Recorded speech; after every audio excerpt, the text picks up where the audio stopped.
Bienvenidos a esta actividad mensual de la Sociedad Cundinamarquesa de Anestesiología. El día de hoy nos acompaña el doctor Fernando Rafán Sanabria, quien es anestesiólogo intensivista de la Fundación Santa Fe de Bogotá. Es profesor clínico asociado de la Universidad de los Andes, profesor asociado de la Universidad del Bosque y miembro del Comité de Transfusiones y Trasplante de la ESCARE.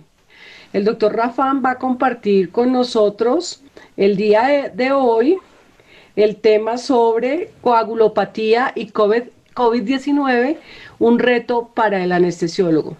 Doctor Rafán, muchas gracias. Bienvenido. Bueno, muchas gracias por la invitación. Doctora Marta, ¿me están oyendo? Sí, señor. Bueno, muchas gracias a toda la audiencia virtual. Un placer poder estar aquí compartiendo experiencia con ustedes. Hacía un buen tiempo que no tenía la oportunidad de poderme dirigir a una reunión académica de la sociedad, de la cual fui vicepresidente el siglo pasado. Como digo, para mí un placer poder estar aquí al frente de este auditorio, lleno de colegas a los que siempre he respetado, a los que siempre he admirado, porque ser anestesiólogo tiene unas connotaciones supremamente importantes de sacrificio, de estar siempre velando por nuestros pacientes y nada más, digo yo, cuando hablamos de cuidado intensivo, pues nada supera el cuidado intensivo que recibe un paciente cuando nosotros estamos a cargo de su manejo, de su protección. Bueno, el tema que nos tratamos hoy ya lo mencionaron, voy a entrar ya a compartir la pantalla. ¿Comparto? Ya, lo estamos viendo en presentación. Ya, ok, bueno, muchas gracias. Bueno. Quiero decir pues que no declaro conflictos de interés para esta presentación.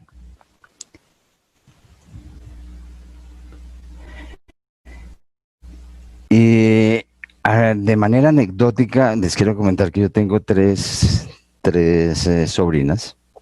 La una terminó medicina y está estudiando, ahora está haciendo su maestría para obtener el título como epidemióloga. La segunda está terminando medicina y la tercera está en tercero bachillerato. La primera me hizo una pregunta hace poco de qué pensaba yo del oxígeno hiperbárico en el COVID, y pues me pareció una pregunta interesante. Ahí estuvimos discutiendo, me acordé que en el Hospital Militar, que es mi alma mater como anestesiólogo, ya hay cámara hiperbárica. No sé qué pensarán ellos, pero es una pregunta interesante, si pudiera tener alguna implicación en el manejo del COVID. La segunda me preguntó sobre los medios de protección, de los equipos de protección personal, y estuvimos discutiendo del tema. Le hice algunas sugerencias, algunas recomendaciones. Y la menor de todas, que tiene 13 años y quiere estudiar medicina, me hizo para mí la más difícil.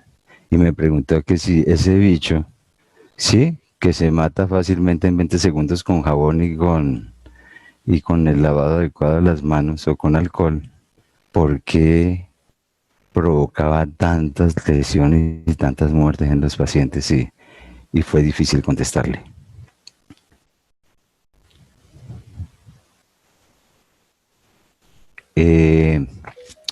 Antes de introducirnos en el tema, quisiera recordarles un concepto del Patient Blood Management que muchos de ustedes conocen.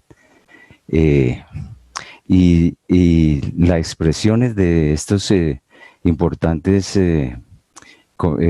autores, ¿sí?, acerca de la utilización de ese concepto del Patient Blood Management en los pacientes con COVID, ya que a medida que la enfermedad aumenta a nivel mundial, pues es importantísimo optimizar el resultado del paciente durante esta catástrofe.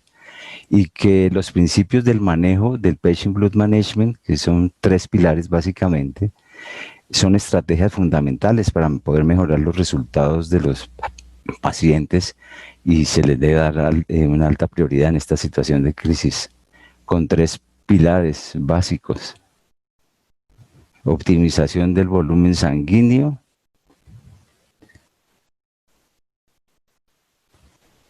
la minimización de la hemorragia y la optimización de la tolerancia a la anemia. En esta diapositiva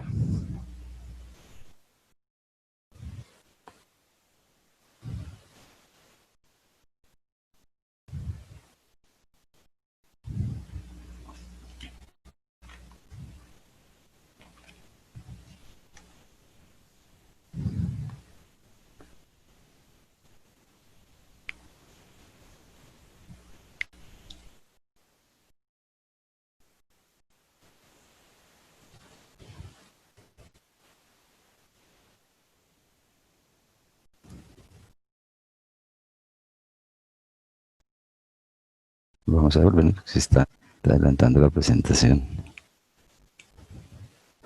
Ahí vieron ustedes una imagen donde rápidamente puede uno analizar la interacción que hay entre el sistema protrombótico y el sistema fibrinolítico inhibitorio para mantener un equilibrio entre todos estos sistemas y se pueda mantener una hemostasia normal, con un fenómeno de la coagulación que termina en la fibrina y el inhibidor fibrinolítico en plasmina.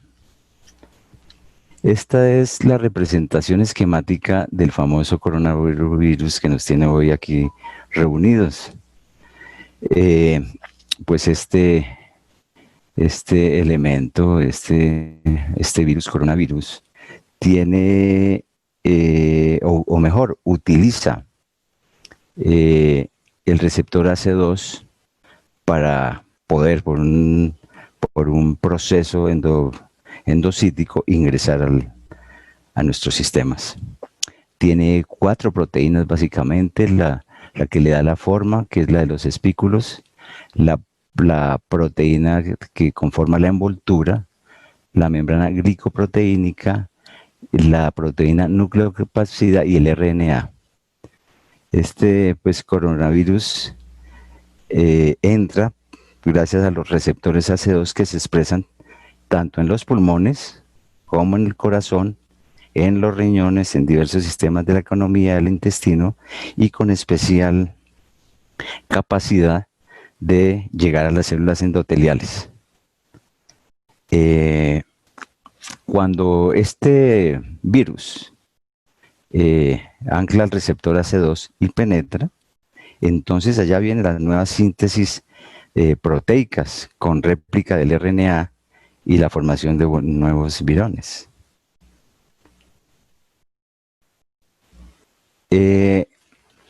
Los mecanismos o los caminos por los cuales la infección del SARS termina provocando a un proceso de macro y microtrombosis son múltiples.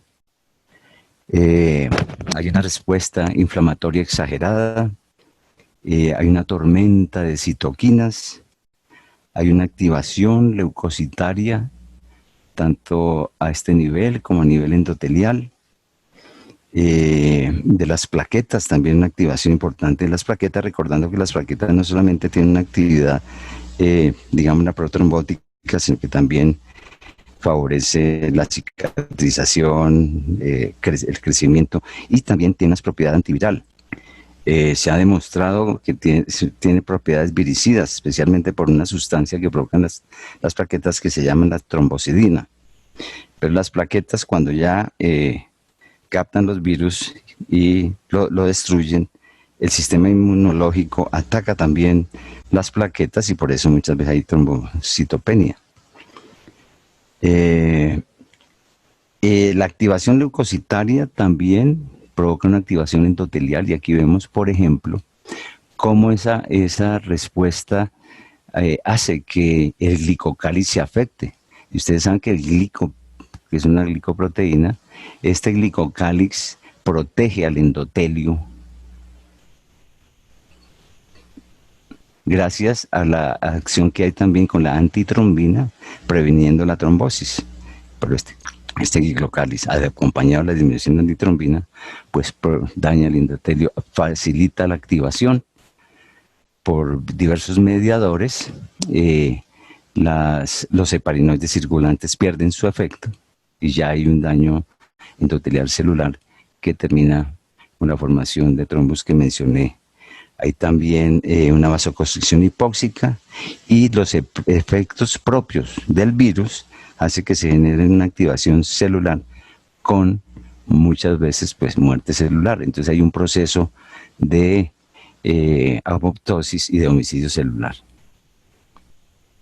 A nivel pulmonar, ¿qué sucede? Pues con la entrada del virus, que es, ya sabemos y ya comentamos la acción que tiene al llegar a los receptores A2, también la activación de los macrófagos, de los linfocitos, la liberación de las citoquinas, van dañando el endotelio, se liberan mallas neutrófilas extracelulares que comprometen no solamente las células acá, sino inclusive las mismas plaquetas. Y el flujo normal, entonces nos acordamos, siempre es una pregunta de examen, que cuánto es el tránsito de un glóbulo rojo en la unión alveolo capilar, que es de esos 75 segundos, queda bloqueada por la presencia de los microtrombos.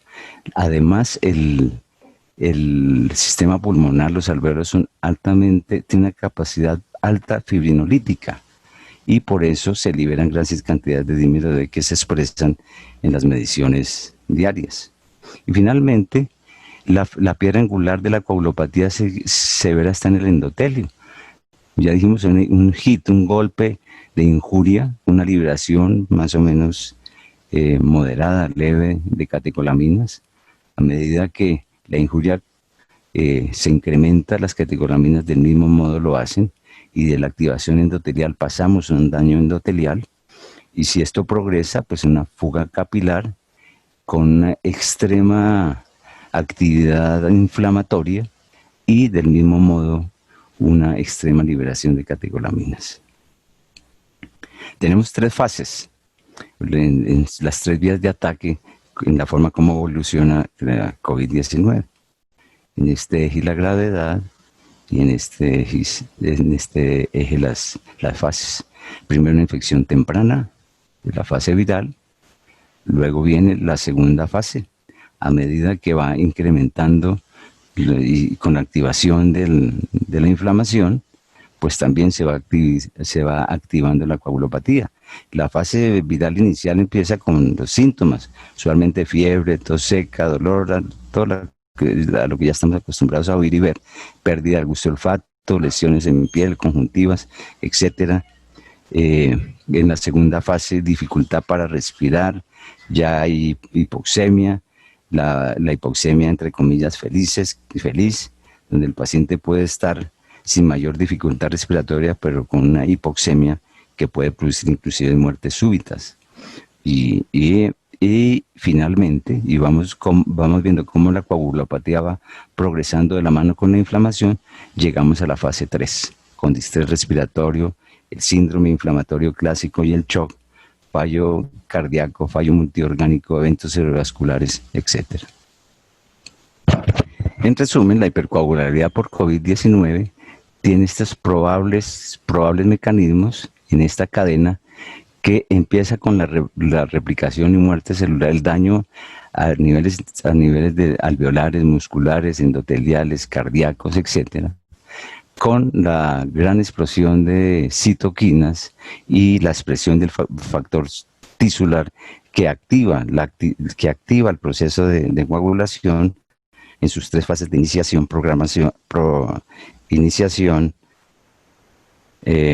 fase de proliferación y fase de mejor amplificación.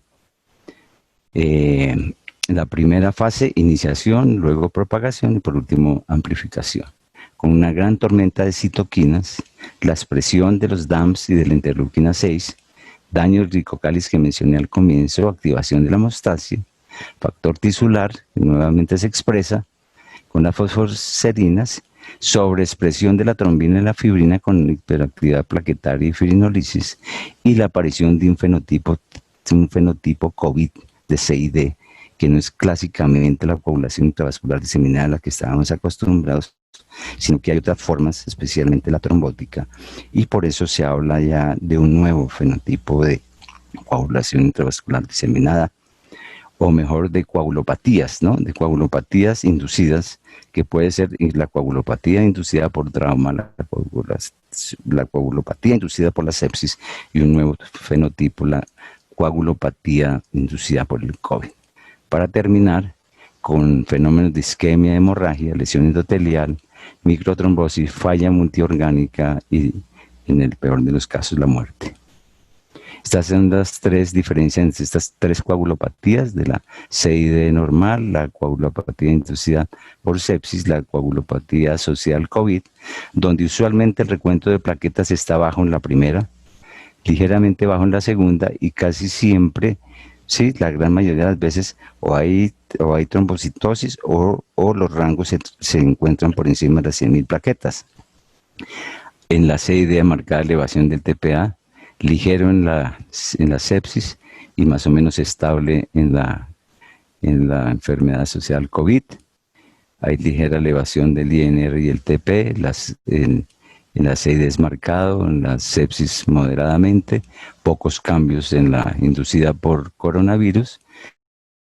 El fibrinógeno usualmente está bajo en la CID normal, en la CIS también un poco bajo y bastante alto. Lo hemos visto en la coagulación asociada al coronavirus. Y el dímero D también del mismo modo marcadamente alto y es un signo de mal pronóstico de pacientes que fácilmente se trombosan, que tienen un riesgo de mortalidad aumentada. El sangrado es común en la CID, algunas veces en la sepsis y es raro en la coagulación, en la coagulopatía asociada al coronavirus. Y le han llamado últimamente la gran simuladora, porque se cuenta ustedes, miran todas las posibilidades de signos y síntomas que pueden desarrollarse en cualquier estado de la enfermedad, con fallas ventilatoria, cardíaca, daño renal, cefalea, convulsiones, síndrome de Guillain-Barré, inclusive cetoacidosis diabética. Al comienzo se hablaba de una CID, de un síndrome inflamatorio a nivel pulmonar con una neumonía severa que conllevaba disfunción orgánica y que el problema mayor era esa hipoxemia refractaria y la CID. Sin embargo, pues no se hicieron autopsias inicialmente y entonces siempre se manejaba la idea de que el proceso iba acompañado de una CID de las que estábamos acostumbrados a ver en esos grandes casos de catástrofes asociadas con las coagulopatías. Sin embargo, cuando aparecieron las primeras autopsias, sí, en Italia, después en China y más tarde en Estados Unidos, lo que se observó fue esto. En muchas de las autopsias, fenómenos trombóticos y infartos, que son realmente, ustedes lo pueden ver aquí, que llevan a la muerte.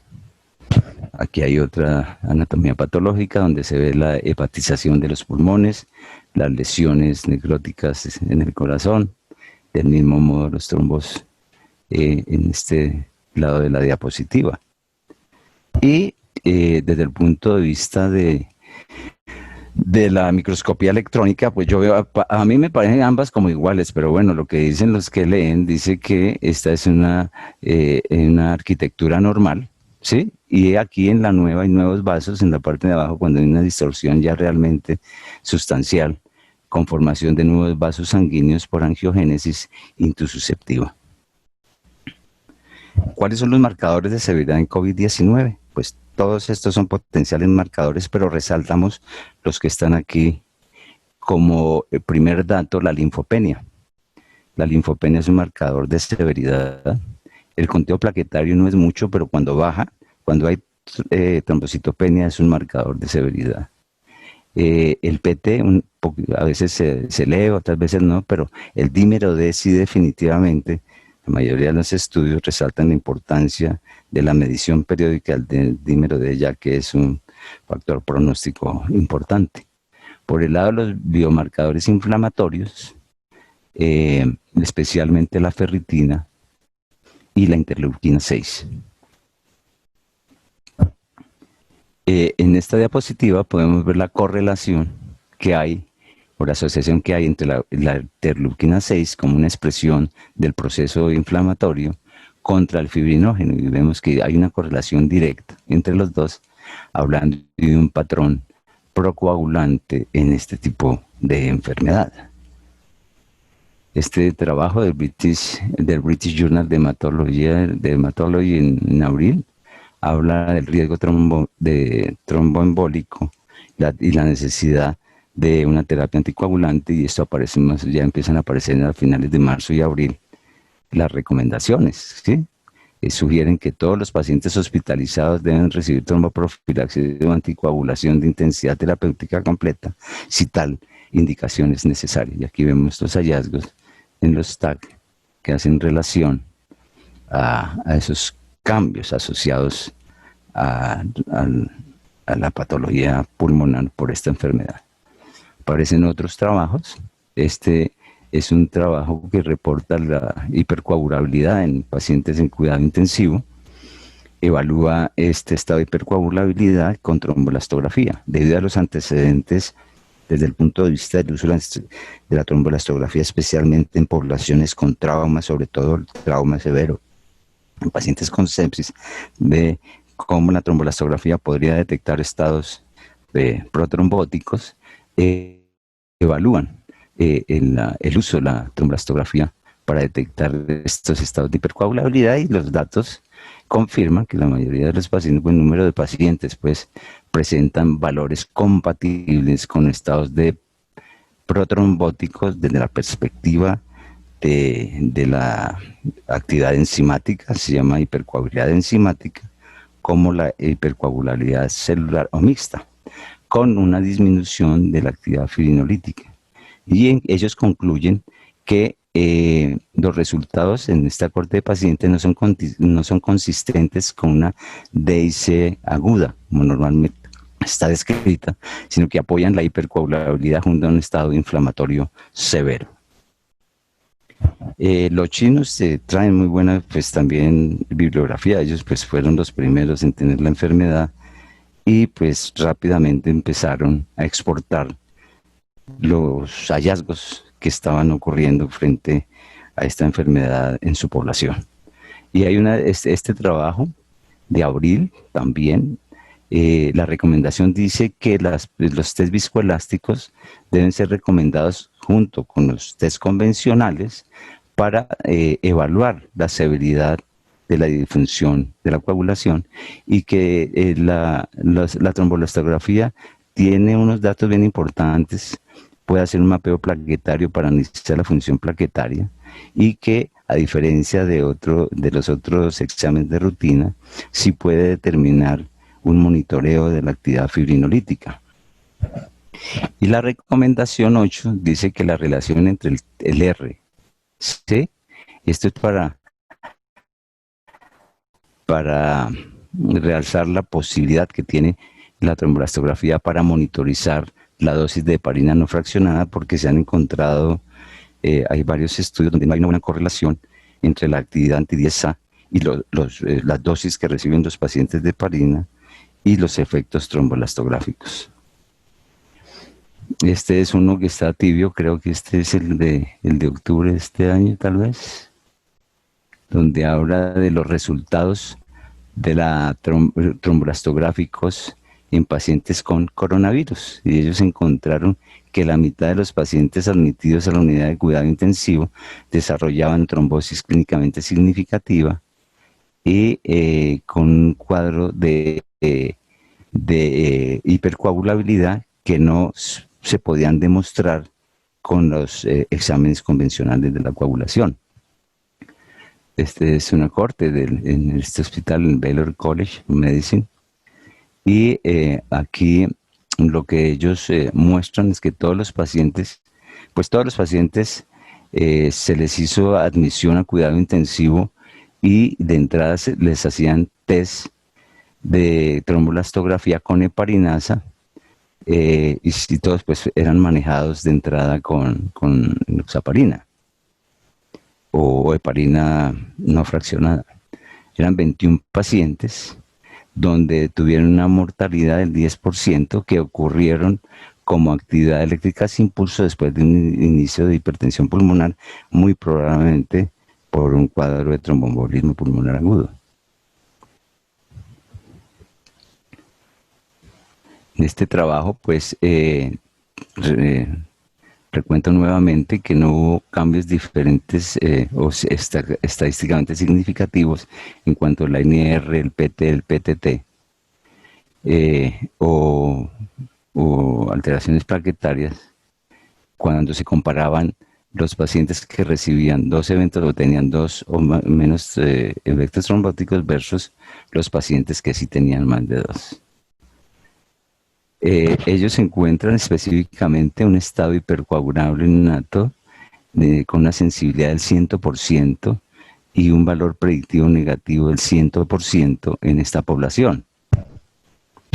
Podemos ver aquí que se vio una máxima amplitud elevada en 10 pacientes que tenían el grupo de eventos importantes, altos, de fenómenos trombóticos versus el 45% del grupo que tenía bajo número de eventos, con una sensibilidad con la máxima amplitud del 100% y un valor predictivo negativo del 100%.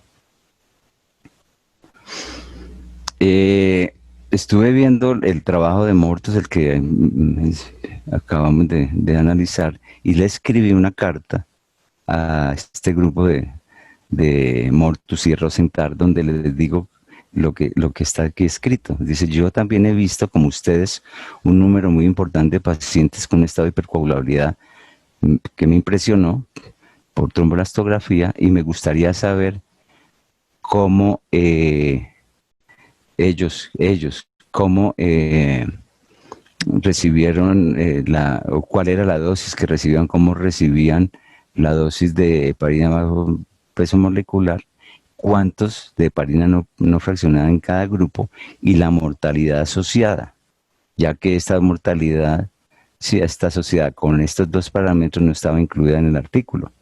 Entonces, lo único que vi era que eran 2 que habían muerto, pero en qué grupo estaban no lo dijeron. Y me contestaron que gracias, doctor Rafa, que todos los pacientes recibieron profilaxis para trombosis venosa profunda, la mayoría enoxaparina, y que ellos los pasaban a heparinización full después de un evento trombótico, y que ellos creen que los resultados del TEC ayudó a identificar la penetración profiláctica de los efectos heparínicos de la heparina de bajo peso molecular, pero no me contestaron en qué grupo de pacientes estaba la mortalidad. Este trabajo de perfiles trombolastográficos en pacientes críticos, que analiza 64 pacientes con una enfermedad coronaria admitidos a la ICU o las unidades de cuidado intensivo, a quien se les practicó un trombolastograma. ¿Qué se encontró aquí en esta paciente? Que el 50% de los pacientes tenían un índice de coagulación mayor de 3, es decir, estaban en estado de hipercoagulabilidad, que el 43% los valores de R y K estaban disminuidos, hablando de una hipercoagulabilidad enzimática, que el ángulo alfa por encima, el 70% tenía un valor aumentado de su ángulo, y representando una actividad del fibrinógeno y de las plaquetas aumentada, y el 60% tenían una máxima amplitud, hablando de aumentada, a esto haciendo referencia cuando se analiza un estado de hipercoagulabilidad celular, y que había una muy buena relación cuando el dímero D era mayor de 2000 con un R corto que habla de la fase de iniciación, la primera fase la primera dato que se obtiene uno con la trombolastografía. Y entonces ellos recomiendan que debería, aprovechando estas observaciones, aquí en la parte inferior de la diapositiva, hacer un seguimiento de evaluación de agregación plaquetaria que podría dar más información y un mejor entendimiento de lo que está, de la fisiopatología, a lo que nos estamos enfrentando. La literatura china también habla de la importancia de identificar los pacientes de alto riesgo midiendo o haciendo las mediciones del dímero D. Y ellos arbitrariamente, y creo que toda la comunidad lo ha aceptado, que cuando está por encima de 3 o 4 veces de incremento, todos estos pacientes deberían ser considerados para ser admitidos al hospital, aún en ausencia de otras bien importantes, de otros síntomas severos, porque claramente esto significa un aumento de la generación de la trombina. El examen que mide la generación uno puede medir, pues hay hospitales que pueden medir la trombina, otros no, pero la trombolastografía sí tiene una curva que representa la generación de la trombina. Más adelante lo vamos a ver.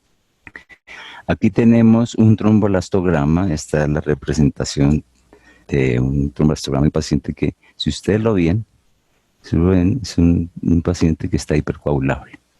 Entonces uno tiene la posibilidad de hacer un análisis cualitativo y un análisis cuantitativo. El cualitativo, así como hace uno con un electrocardiograma, que uno ve primero, sí, y después cuantifica, pero uno ve y uno dice, mira, aquí hay una isquemia, o aquí hay un bloqueo de rama, etcétera.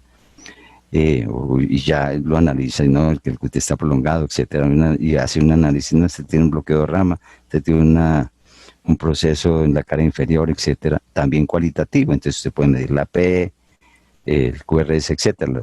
De manera análoga lo podemos hacer también aquí con la trombolastografía. Entonces, una observación donde se ve corto, una gran amplitud, un ángulo bien aumentado. Entonces, si uno está en estado de hipercoagulabilidad. Vamos a los números y empezamos por acá. Por el lado derecho hay una discreta actividad de fibrinolisis. Los rangos normales es de 0,8, como están descritos desde que se implementó la trombolastografía ya de manera sistematizada y ya con la ayuda de los computadores. Pero cuando hay un paciente en trauma, por ejemplo, ya se habla de una actividad fibrinolítica cuando sobrepasa el 3%. Y creemos que en coronavirus también se podría aplicar ese mismo concepto. Este paciente tiene 3%. El índice de coagulación 4.2 tiene una hipercoagulabilidad en general. Y si vemos la G, que también nos habla de la dureza del coágulo, también está francamente aumentados. Nos vamos hacia la máxima amplitud y vemos que sobrepasa el valor de los 70. Quiere decir que el paciente también tiene una máxima amplitud aumentada, y esto probablemente esté representado por la carga de fibrinógeno y sobre todo por la reactivación de las plaquetas. El ángulo aumentado nos habla básicamente de hiperactividad del fibrinógeno y de las plaquetas, y estos parámetros, la K y la R, que están cortos, nos hablan de una hipercoagulabilidad de origen enzimático. La interpretación cualitativa y la barra de abajo en la interpretación cuantitativa. Y uno también, el trombolastograma le puede dar una curva, y uno ve que esta curva, esta es una curva normal, y si la comparamos con la del paciente, pues es una curva robusta, que habla de un fenómeno de hipercoagulabilidad. La otra expresión de la coagulopatía en el COVID, pues es la CID, que afortunadamente no son muchos los pacientes, pero que sí la podemos representar en esta gráfica. Es un paciente que está hipocoagulable, que sus plaquetas están en 60.000, que el índice de coagulación está en -15. No hay lisis aparentemente, un poquito de dureza del coágulo, pero la máxima amplitud baja, el ángulo bastante disminuido, con una importante prolongación de la R y de la K. Es compatible con una SID o con una deficiencia de factores, o un paciente, por ejemplo, el cirrótico descompensado también puede tener esta gráfica, aunque muchos de ellos tienen fibrinolisis activa. Como siempre hay controversia. El 19 de mayo del 20 aparece en el Journal de Cardiac Critical Care este estudio, ¿sí?, sobre el análisis de la información que han obtenido los autores respecto a la utilidad de la trombolastografía, y en ese momento dicen que los datos sobre la utilidad son limitados. Hay un estudio Rocco en curso, dice que se necesitan más investigaciones para saber si el ROTEM, que es el otro sistema de evaluación de la coagulación desde la perspectiva de la viscoelasticidad, que es útil para identificar a los pacientes que podrían beneficiarse de la anticoagulación terapéutica y para guiar la terapia hemostática en pacientes con hiper o hipocoagulabilidad. Un concepto que quería traerles, que me parece bien importante y es que es relativamente novedoso, es lo que se denomina el shutdown de la fibrinolisis, que se empieza a hablar de este tema en los pacientes con trauma. Es un criterio que se conoce desde hace muchos años, pero que retoma fuerza en el análisis de lo que pasa con los pacientes traumatizados severos y ahora con el COVID.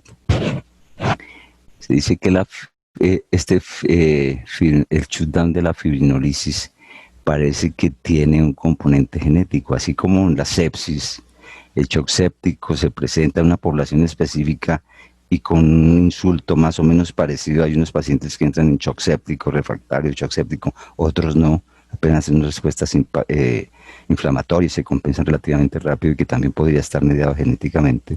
¿En qué consiste?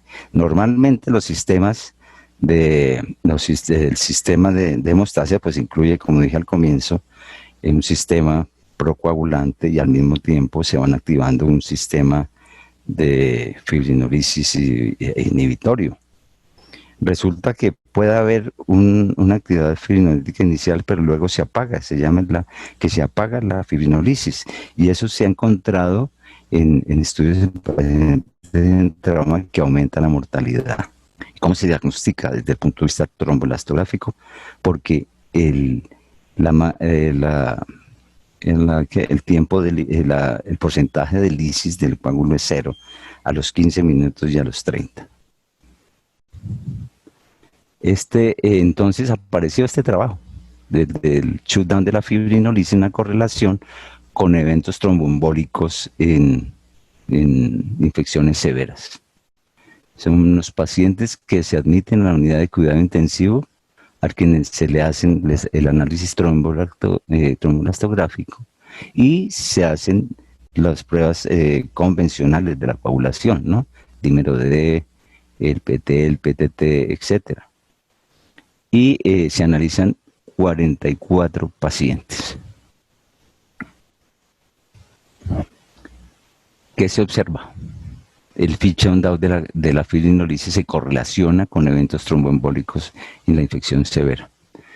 La supresión de la fibrinolisis, como lo demuestra el dímero D elevado y el fracaso completo de la lisis del coágulo a los 30 minutos, predice eventos tromboembólicos y la necesidad de hemodiálisis en pacientes críticos. Los pacientes que tenían el dímero D por encima del punto de corte y mediana de 2600, más el tiempo de lisis, el porcentaje de lisis a los 30 minutos de 0, cuando los pacientes no tenían ninguno de estos dos parámetros, no presentaron eventos tromboembólicos y solamente el 14% iban a diálisis. Por el contrario, los pacientes que tenían ambos parámetros positivos, el 50% desarrollaron eventos tromboembólicos y el 80% necesitaron diálisis. En esta diapositiva sobre el shutdown de la fibrinolisis, que hace referencia al artículo del que estamos hablando, podemos ver aquí cuáles son los eventos relacionados. Aquí el porcentaje de las complicaciones sobre este eje y aquí eventos tromboembólicos, cuántos en diálisis y cuántos stroke trombóticos. Si no tenían ninguno de los dos elementos, está en verde. Los que tenían o el dímero D o la lisis 30, si tenía la lisis en 0 o el dímero D mayor de 206, el anaranjado. Y en el moradito, la lisis 30 0 y el dímero D mayor de 2600. Y vemos claramente la relación que hay. Cuando no había ninguno, porcentaje de complicaciones mínimo. Cuando es el segundo grupo, aumenta radicalmente la incidencia de complicaciones, de eventos tromboembólicos, y cuando son los dos parámetros, pues miren ustedes, un 50% de complicación. Diálisis, entonces los que no tienen ninguno, sabemos que se impacta, el COVID impacta rápidamente la función renal, tiene este porcentaje. Cuando tiene uno de los dos parámetros, este se incrementa, pero cuando son los dos, es increíble la presencia de esta complicación, casi el 80% de los pacientes. Y de los eventos cerebrovasculares trombóticos, del mismo modo como se va incrementando a medida que estos dos parámetros se van presentando. Ya vieron un tromboelastograma anterior. Este es uno de los pacientes que me impresionaron. Un paciente que tiene todos, si empezamos por acá, analizarlo por acá, shutdown, positivo, 0. Disis 30 de 0. El EPL, que es la misma para los 15 minutos, la máxima amplitud a los 15 minutos, de 0. El doble la dureza del coágulo con 22. La máxima amplitud en 82, casi se sale de la diapositiva. El ángulo en 80, la K en 0,8 y este en 3,04. Es un cuadro clínico absolutamente impresionante. Fue de los primeros que obtuvimos en esta crisis de pandemia. Vamos a entrar a un caso, para analizar un caso, un paciente de 73 años de edad con antecedentes de la enfermedad, con una prueba positiva, con un inicio de síntomas 6 días, tiene 73 años, es hipertenso.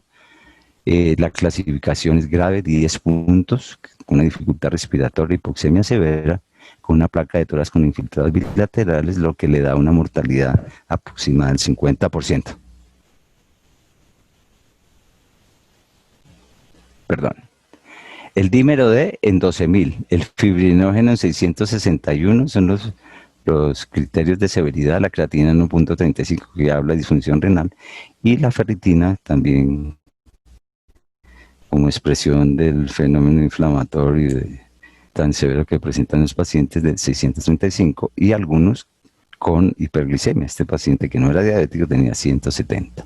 Entonces para calmar un poquito, para traerlos a la atención, voy a mostrar un video, que es el que aparece aquí, que es un video que hicimos con los estudiantes de medicina de la Universidad de los Andes. Lo hicieron ellos.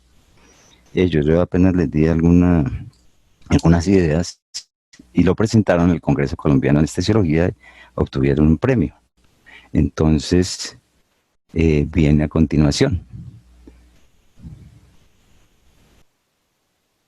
El placer de presentarles al Mago Rafán, una herramienta muy útil para conocer acerca del proceso de coagulación del paciente en contextos como cirugía y cuidado intensivo. Esto es tan mágico que solo un mago lo puede explicar. Al finalizar este video, esperamos que conozcan algo de historia, aprendan a leer un tromboelastograma y a identificar algunas enfermedades asociadas a cada patrón. Empecemos con algo de historia. En 1948 fue descrita por primera vez por Harter en la Universidad de Heidelberg en el contexto de la Segunda Guerra Mundial y la posguerra. En 1996 se desarrolla la tromboelastografía rotacional, ROTEM, en la Universidad Ludwig Maximilian de Múnich. En 2005 llega a Colombia y es utilizada por primera vez por el doctor Fernando Rafán en la Fundación Santa Fe de Bogotá. Para nuestro primer acto de magia vamos a comenzar por contarles en qué consiste el mundo de la tromboelastografía. La tromboelastografía es un método que mide las propiedades viscoelásticas de la sangre mediante la inducción de la formación de un coágulo al asemejar el flujo venoso a través de un ambiente sin rozamiento. Se documentan las siguientes etapas de la coagulación: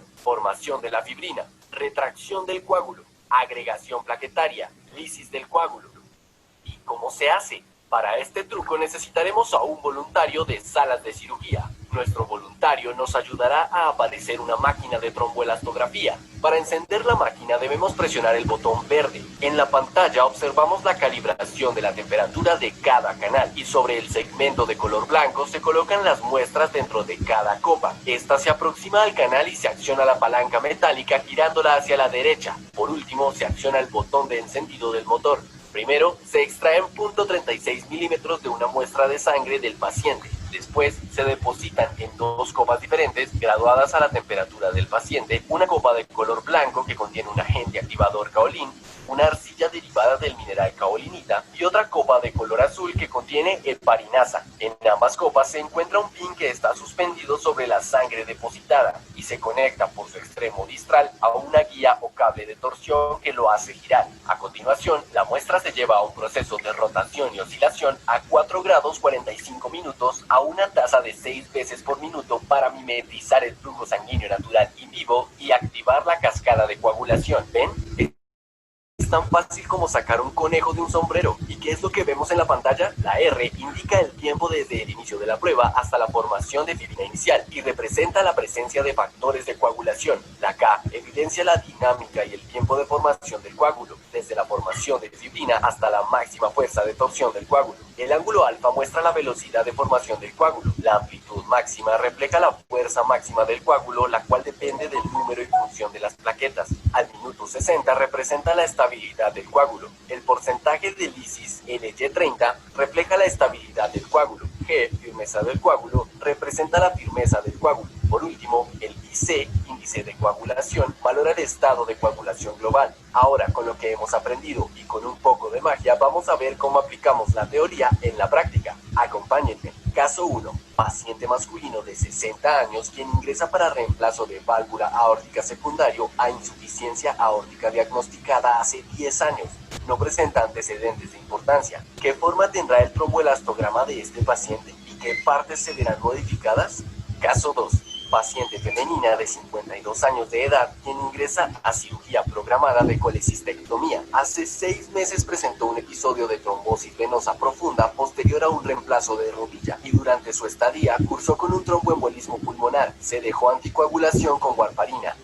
La paciente refiere que a veces olvida tomarse la pastilla, por lo que al día siguiente se toma 2 de estas. ¿Qué forma tendrá el tromboelastograma de este paciente y qué partes se verán modificadas?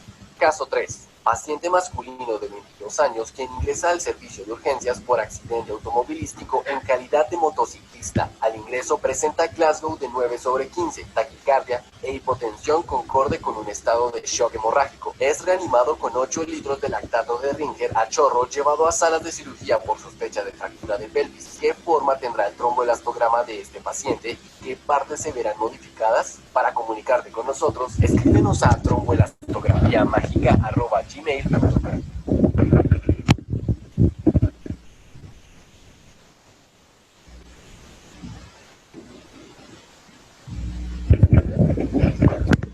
Bueno, un retorno bien. ¿Se pudo escuchar? Sí, doctor, gracias. Bueno, muchas gracias. Vamos a presentar un caso que ya les había mencionado, de este paciente que tiene el dímero D en 12.000, el fibrinógeno en 661, la creatina en 35 y la ferritina en 635. Criterios de C y D.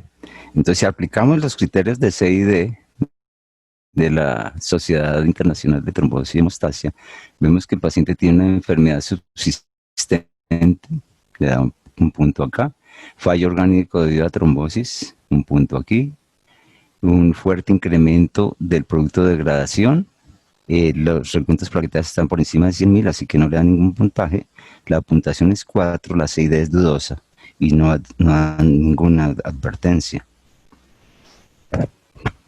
Utilizando la otra escala, que es la japonesa, con enfermedad subyacente existente, si hay un fallo orgánico de la trombosis presente, si hay productos de degradación de 40 o más, porque aquí el límite es apenas 40, está presente, le da una posibilidad muy baja de una CID. Aquí la representación del dímero D que tuvo este paciente, empezamos con 12.000, poco a poco con el manejo, fue evolucionando hasta de realmente unos parámetros ya que no sobrepasaban los 1.500, tal vez fueron los últimos que tuvimos con este paciente, 1.700. El comportamiento de las plaquetas, este es el punto de 200.000, nunca estuvo por debajo de los 200.000, siempre por encima de 200, 250.000, y al final un poquito de trombocitosis. La tromboplastina siempre estuvo más cercano a los 30 que a los 40, tal vez los picos cercanos a los 40, pero casi todo el tiempo estuvo entre 30 y 35, así que no habían muchas alteraciones ahí a ese nivel. La ferritina siempre estuvo por encima. La línea verde es el parámetro de la normalidad y siempre la ferritina por encima de esos valores. El fibrinógeno es supremamente alto, casi todo el tiempo de la estancia en UCI, con una caída al final cuando el paciente va hacia la mejoría. Este es el trombolastograma del paciente en una copa simple el 19 de mayo. Aquí podemos ver básicamente la R está normal, la K normal, el ángulo un poquito alto, muy poquito, la máxima amplitud en 78, un poquito de dureza del coágulo, pero podría decirse que el índice de coagulación está normal, y un shutdown ligero de la fibrinolisis con 0,1%. Podríamos hablar de un estado de hipercoagulabilidad, básicamente por el lado celular. Y aquí, este es el paciente, la sangre del paciente sin heparinasa, sin evaluar el efecto heparínico. Aquí sometemos la prueba a la heparinasa para el estado real del paciente, evaluamos la coagulación y quisiera que ustedes la interpretaran más o menos en un minutico. Traten de interpretarla. Si alguien quiere levantar la mano, me pueden ayudar, y que alguien quiere contestar, que ven en esta diapositiva.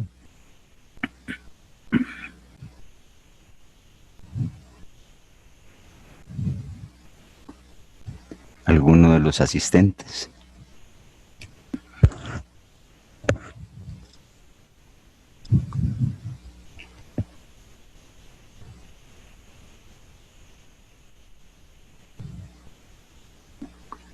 Conchita está por ahí, doctora Conchita.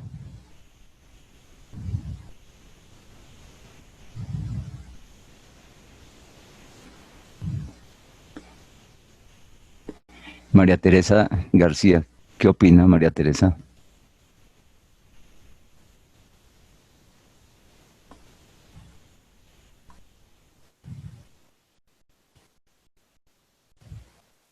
Aló, ahora sí.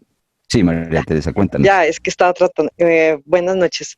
En el segundo se podría interpretar como un estado de fibrinolisis, porque se empieza a cerrar el ángulo. Entonces, ahí podríamos decir que la máxima amplitud, perdón, se empieza a disminuir la máxima amplitud alta, entonces podría ser fibrinolisis. ¿Y qué tipo de fibrinolisis, perdón?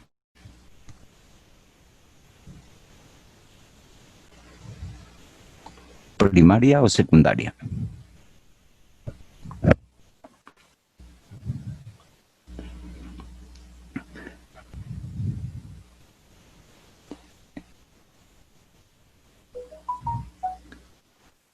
Es una fibrinolisis secundaria, parece secundaria. Sí, es una fibrinolisis secundaria porque aquí la parte enzimática, ¿sí?, está normal. Generalmente en los cuadros iniciales de sepsis se ve la fibrinolisis secundaria y generalmente está acompañada de un estado de hipercoagulabilidad previa, que puede ser enzimática o celular, y luego la fibrinolisis. Eso se ve usualmente en los estados iniciales de la sepsis y se maneja usualmente con heparina, y lógicamente ese estado de fibrinolisis secundaria, porque pues pacientes sépticos hay que manejarles lo que le está ocasionando la sepsis.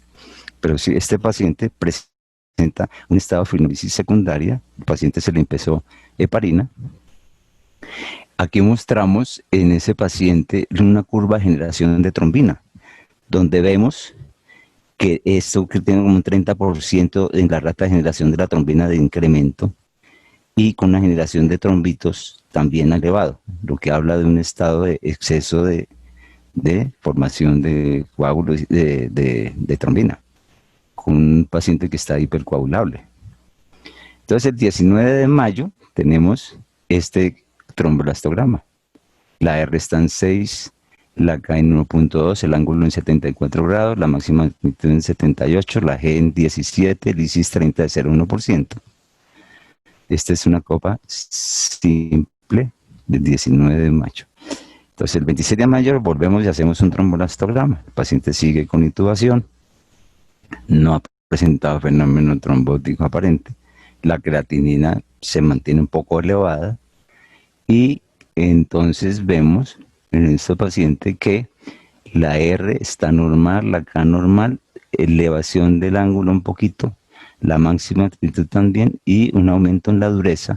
Sin embargo, el índice de coagulación está normal, pero con un incremento de la G.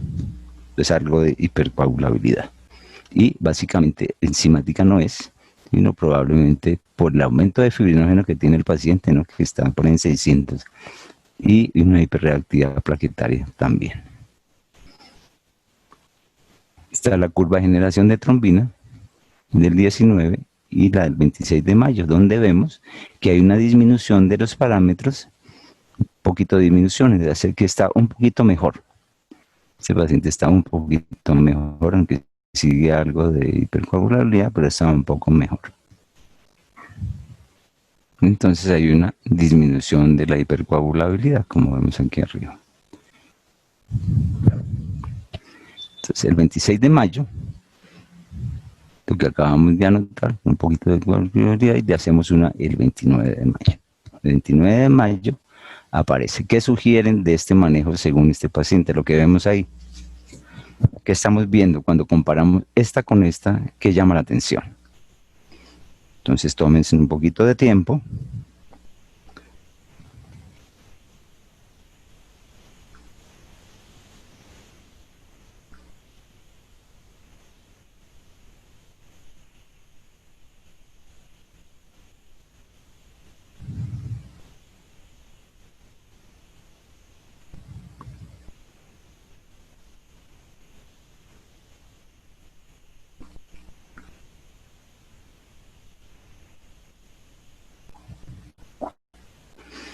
¿Alguien quiere hacer una sugerencia? Primero, ¿qué está pasando con ese paciente y cuál podría ser el manejo? María Teresa, nuevamente, ¿qué sugieres, María Teresa? Bueno, en la primera trombolastografía realmente ahí muestra una R que no, está dentro de los rangos normales. ¿Está? Sí, Sí. en esa primera. El ángulo está aumentado, ¿m? Y una máxima amplitud también Sí, alta. Además habla sí. de algo plaquetario. Y Ok. en la segunda, El 29 de mayo. el 29 de mayo ya vemos que la R disminuye, es decir, es un estado hipercoagulable y el ángulo y la máxima amplitud permanecen altas, como si tuviera una disfunción de plaquetaria más estado hipercoagulable. Creo yo que es así. Sí. Es decir, está más alta, ¿no? De todas maneras, está peor. Está más hipercoagulable. Exactamente. Mire, teníamos 15, la G también, están 19. El índice de coagulación ya se saltó de 2.7 a 4.8 y hay un poquito de fibrinolisis, 0.4%, pero sí, ya por lo menos hay algo más de fibrinolisis. Salió del shutdown, aparentemente. ¿Qué manejo sugieren ante esta presentación de este cuadro en este momento? Tenemos heparina, si ustedes ven, 80 miligramos cada 12 horas.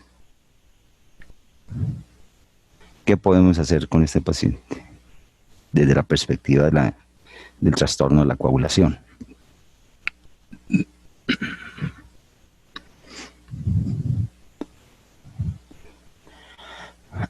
¿Alguien levanta la mano?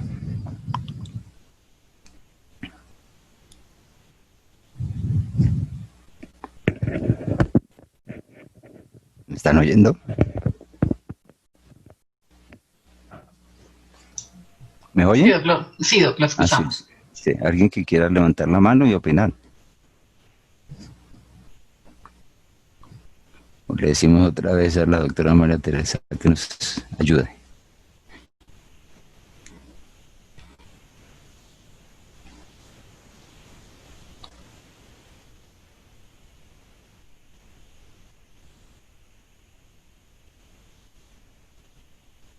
¿Alguien opina? Bueno, María Teresa, cuéntenos.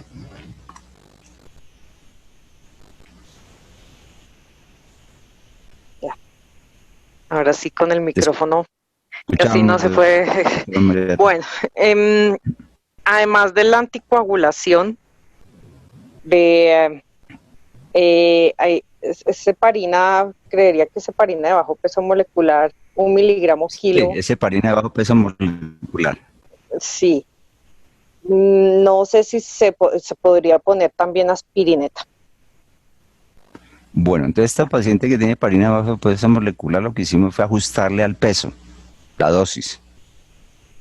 ¿Sí? Le ajustamos el peso y le aumentamos la dosis de enoxaparina. Y se realiza un mapeo plaquetario. Pues la trombolastografía nos ayuda, tiene mapeo plaquetario, pues entonces dijimos, hagamos un mapeo plaquetario porque está yendo la hipercoagulabilidad celular.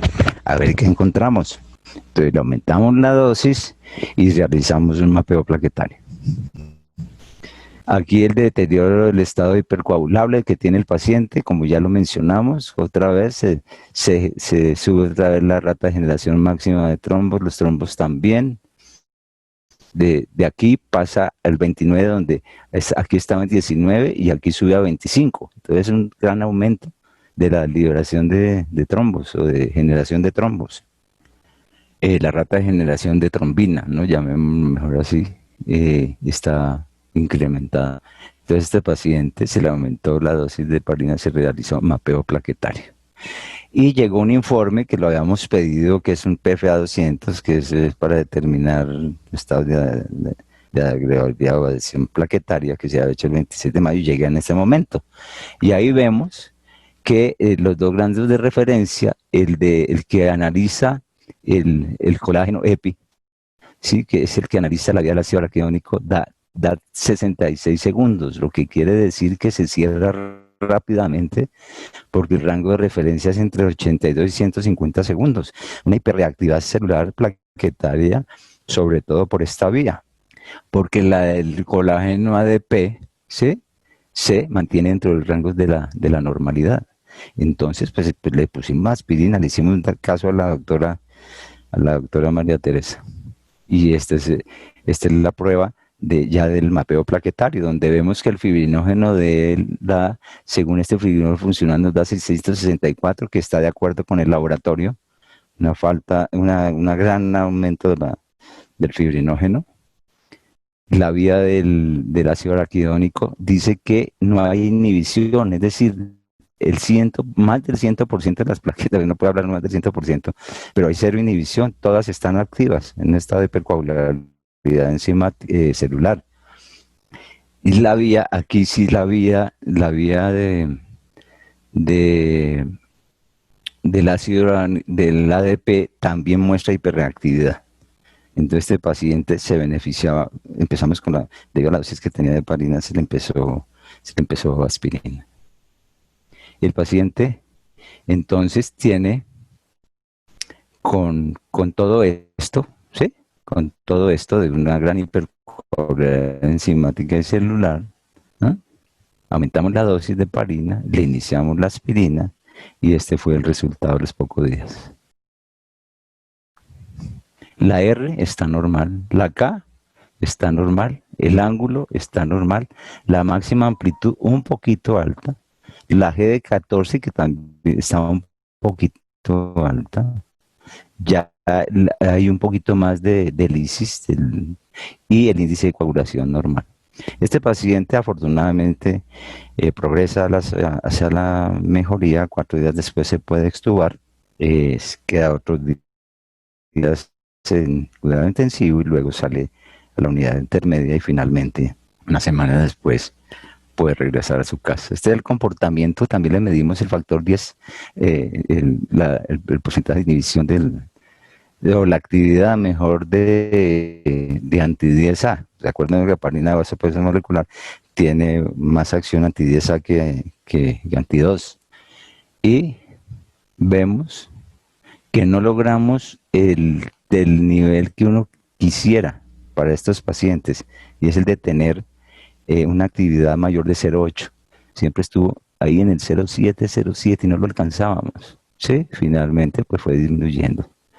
Pero parece ser que no hay una correlación muy directa entre los parámetros de la R, ¿sí? Y lo que mide,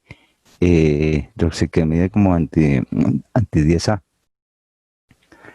Este trabajo de unidades de cuidado intensivo han demostrado que probablemente cuando haya estados especiales de pacientes, por ejemplo, con insuficiencia renal, los obesos, esos pacientes de pronto se ayude uno con la trombolastografía para ver el efecto de que tiene la heparina de bajo peso molecular sobre el factor 10. Ya casi vamos a terminar. Quisiera traerles el recuerdo de cómo se debe manejar la coagulopatía en COVID, pidiendo primero en importancia el dímero D, el tiempo de trombina, el conteo plaquetario y el fibrinógeno. Si esto está aumentado, cualquiera de estos, esté aumentado el tiempo de protrombina prolongado, el conteo plaquetario menor de 100.000, el fibrinógeno menor de 2, admita y monitorice el paciente 1 o 2 veces diariamente. Si esto empeora, entonces los productos sanguíneos, si los necesita por protocolo, según este protocolo al lado derecho, y considere terapias experimentales eventuales. Si nos vamos por el lado derecho, donde no hay un marcado aumento del dímero de estos parámetros son normales, excepto el fibrinógeno que puede estar elevado. Si por razones clínicas se admite el paciente, monitorícelo diariamente y comience una dosis profiláctica de heparina bajo peso molecular. Si le da de alta, use los parámetros de base por si aparecen nuevos síntomas.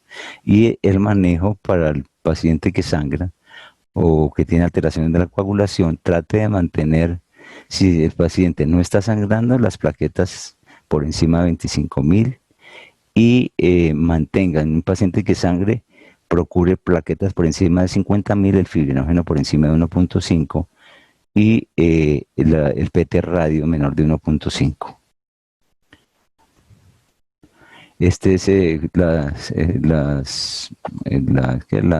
la correspondencia del European Heart Journal, que nos habla del protocolo que tienen ellos para el manejo de pacientes con síntomas de COVID. Entonces, si ellos creen que tienen un alto riesgo de tromboembolismo, sí, con estos parámetros de dificultad respiratoria, aumento de la proteína C, aumento importante del dímero D, admita al paciente a cuidado intensivo. Si tiene bajo riesgo de tromboembolismo y el dímero D es mayor de 3, inicia enoxaparina. Si es menor de 0,5, enoxaparina es toda una dosis de anticoagulante de 1 miligramo por kilo cada 12 horas, enoxaparina 40 si tiene estas características, y enoxaparina 2 veces al día si el dímero D está entre 0,5 y 3.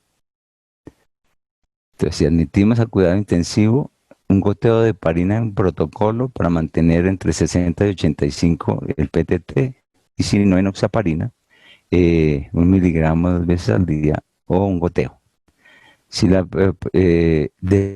desarrollo en estas circunstancias, un POCUS, ¿sí? Para evaluar estados de trombosis venosa profunda.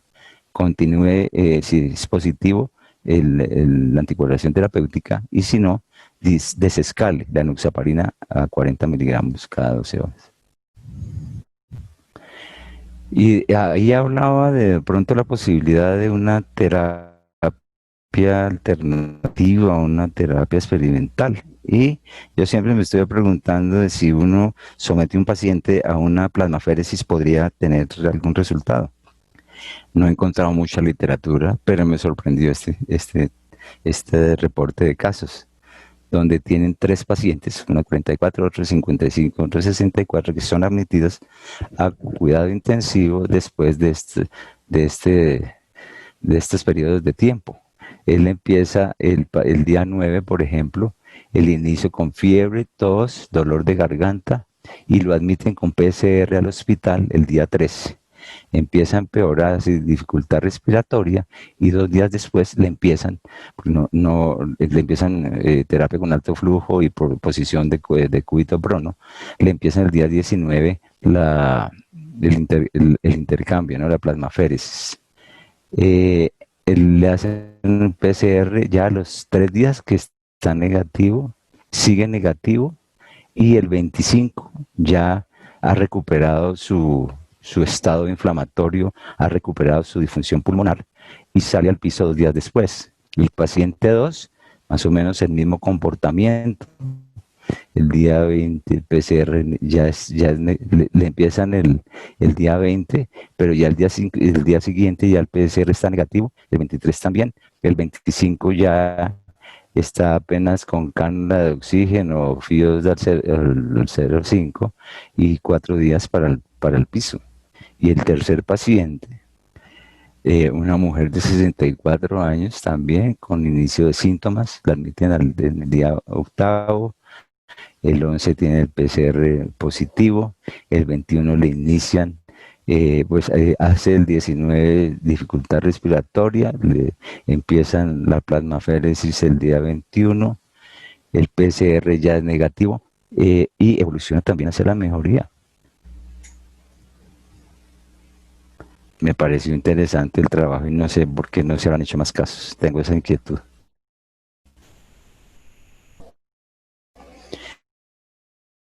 Ahora es bien importante que nos enfrentamos nosotros como anestesiólogos en pacientes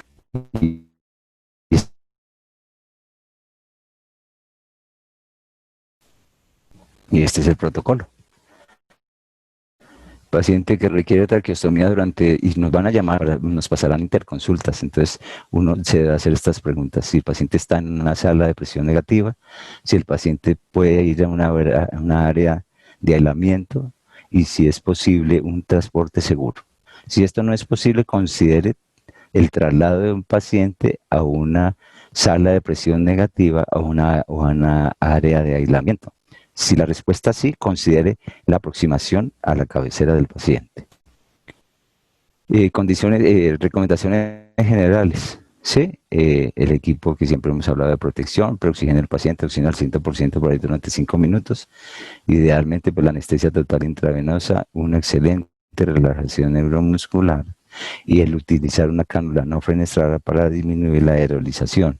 Considerando la aproximación a la cabecera del paciente, entonces, si tiene el paciente anormalidades anatómicas, si tiene coto, como dicen, si es obeso, si tiene enfisema subcutáneo, si hay dificultad en la anatomía, si aparece, y como estamos hablando de coagulopatía asociada, hay coagulopatía o hay inestabilidad hemodinámica o índice PAFI menor de 200, sí, mejor una traqueostomía quirúrgica, sino una traqueostomía percutánea con las recomendaciones al lado y lado.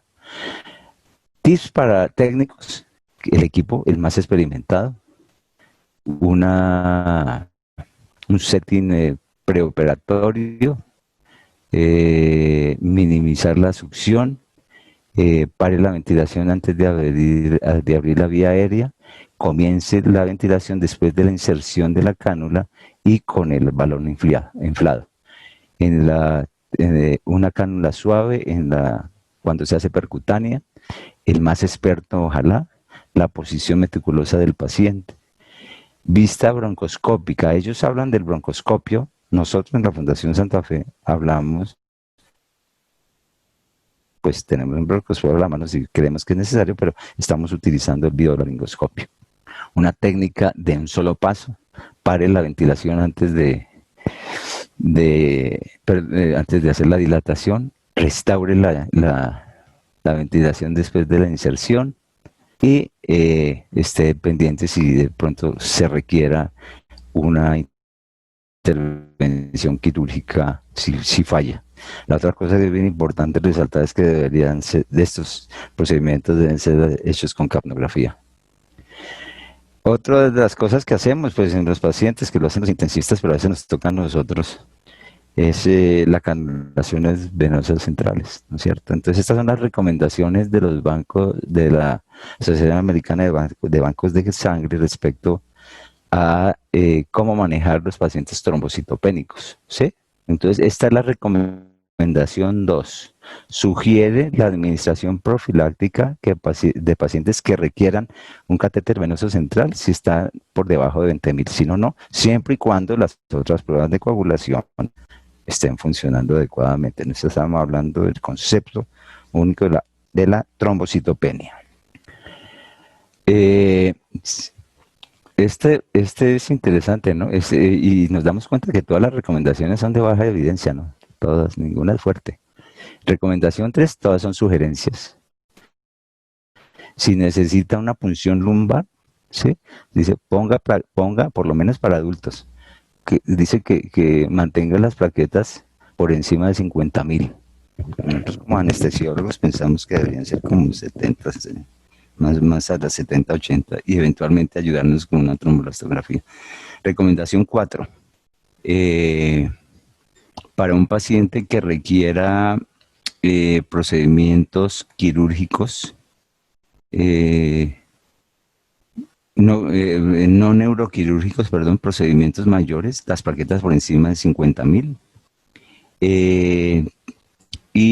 Ellos van en contra del uso rutinario de pacientes que no estén trombocitopénicos y que vayan a cirugía cardíaca.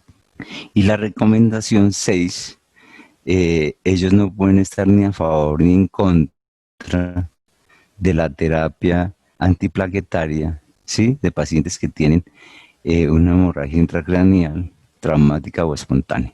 Entonces son las recomendaciones respecto al uso de plaquetas si vamos a colocar un catéter venoso central, idealmente por ultrasonido. Estas son algunas de las guías referentes que trae la casa matriz donde se produce se producen los trombolastogramas, de cómo dar un tratamiento si el paciente está sangrando según los parámetros del TEG, ¿no? Entonces ahí le dice a uno, según el parámetro, entre 11 cuántas unidades de plasma, si es mayor de 14, cuántas, si la máxima amplitud está disminuida, si es una baja, utilice desmopresina, si es muy baja, 5 unidades de plaquetas, si es extremadamente baja, una féresis completa, y la máxima amplitud terapia antiplaquetaria si el paciente tiene hipercoagulabilidad plaquetaria, si es enzimática y plaquetaria, las dos, si tiene un bajo nivel de fibrinógeno, 0.6 unidades por kilogramo de crepe precipitado, o 10 a 15 unidades si está muy baja. Fibrinolisis primaria con antifibrinolíticos, la secundaria con antifibrinolíticos, de aquí preferimos más bien la heparina, y en estados protrombónicos anticoagulantes. Yo soy coautor, de pronto ustedes saben, con el doctor Freddy Ariza, ideamos el curso Castro en control avanzado del sangrado en trauma de cirugía mayor, que algunos de ustedes de pronto ya tuvieron la oportunidad de hacerlo. En este momento estamos en un proyecto de actualización, pero esto es lo que recomendamos nosotros en algoritmos sugeridos para atención intraoperatoria del sangrado en trauma y cirugía mayor.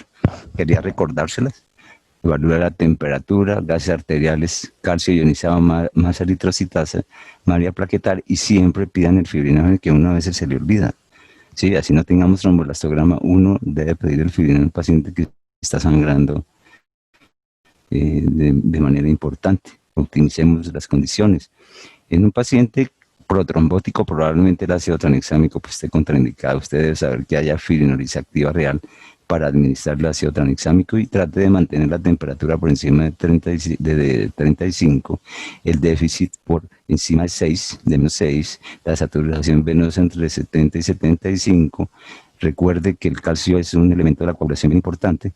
Trate de mantener el hematocrito entre cercano a 26%, considere la transfusión si está por menor de esto, las plaquetas por encima de 50.000, el fibrinógeno por encima de 150, y presiones históricas de hipotensión controlada, llamémoslo así, para disminuir, darle estabilidad a los coágulos y disminuir el sangrado. Ver los marcadores de shock de alto impacto, Si usted tiene Rapid-TEC o TEC, pues utilícelo con heparinasa y tenga en cuenta que cuando uno hace esta medida puede saber si hay un efecto de la hipotermia sobre la coagulación y puede hacer las mediciones con la temperatura del paciente y a 36 grados. Paquetes de transfusión masiva según lo que tengan establecidos en sus instituciones y la posible alteración. ¿Qué puede hacer según la alteración que encuentre uno si usted tiene un Rotem o si tiene un TEC a la mano, ¿no es cierto? Entonces, si hay una hiperfibrinolisis, ácido tranexámico, si hay un déficit de fibrinógeno, 10 unidades de crioprecipitados, todavía no tenemos fibrinógeno en el país, en algunos pocos sitios de pronto ya hay ya. Si hay déficit de trombina, podemos el concentrado de complejo protrombínico. Ojo que el paciente no tenga antecedentes de hipercoagulabilidad porque puede desencadenar un fenómeno trombótico secundario, y plaquetas si el ángulo está bajo la máxima amplitud disminuida. Evite la reanimación con solución salina, ojalá utilice soluciones balanceadas, el lactato ringe si el paciente tiene un trauma severo y uno cree que hay una ruptura de la barrera o que el paciente tiene hipertensión intracraniana, evite el ácido láctico. Enfóquese en mantener el hematocrito cercano a 26% y evalúe permanentemente los marcadores de la microcirculación y después de cada intervención importante evalúe los gases arteriales y vuelve y retome el tratamiento de los pacientes. ¿Cuáles son las metas tardías? Mantener una presión entre 90 y 100 en lo posible, siempre y cuando el paciente no tenga hipertensión intracraniana severa, la frecuencia cardíaca por debajo de 100, si pueden medir el índice cardíaco en esos términos, el pH ojalá por encima de 7.25, la base en menos 6, el lactato en menos de 2.5 y la saturación entre 65 y 75, hematocrito entre 26 y 30, el fibrinógeno ojalá por encima de 150, el INR y el EPT por debajo de 1.5 del control, y pues instalación de la ventilación si el paciente no está ventilado con parámetros de ventilación protectora.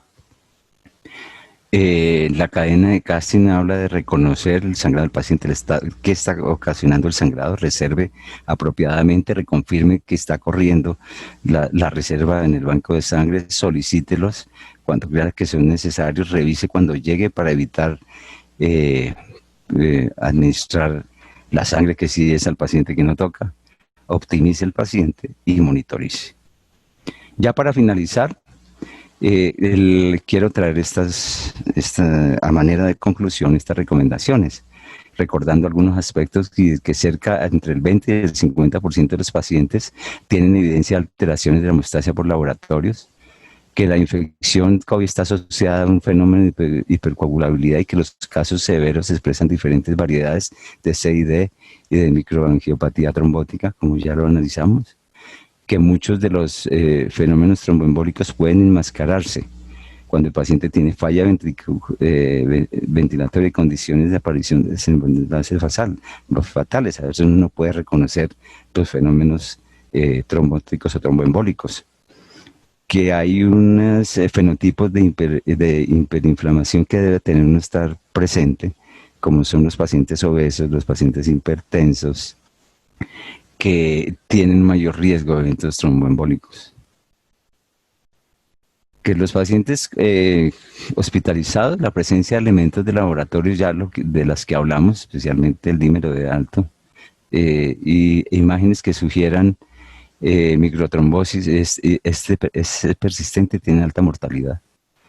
Que la coagulación intravascular diseminada, como la conocemos, es un precedente de mortalidad en estos pacientes, sin embargo, afortunadamente es un hallazgo no muy frecuente. Lo que predomina es la presencia de los fenómenos trombóticos.